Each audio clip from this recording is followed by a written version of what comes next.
kusan a wajen 'yan khawarij da zaran mutum ya yi saƙon Allah ya zama kafir. Suna kafirta mutumin da menene wato ya aikata saƙo.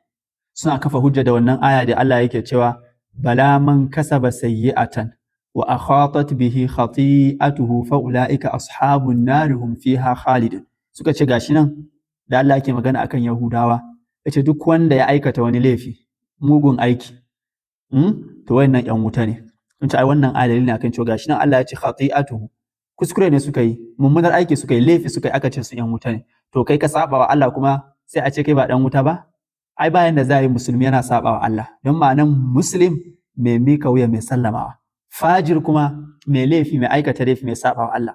Shi yasa Allah yake cewa afa naj'alul muslimina kal mujrimin ma lakum kaifa tahkumun. Shin yanzu za mu sanya wanda yake musulmi daidai da wanda yake fajiri mai yawan aikata laifi?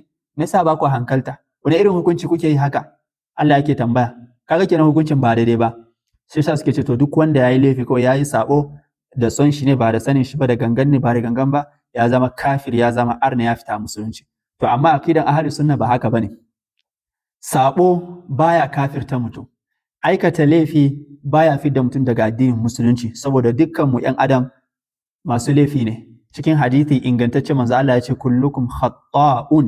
A wani ruwaya ce kuma kullu bani adama khatta'un. A wata ruwaya ce kullu bani adama khatta'un. Sai ce menene? Wa khairul khatta'in at-tawwabun. Dukkan 'yan adam masu laifi ne. Wani irin laifi? Laifi na ganganci ko na kuskure? A'a, na kuskure.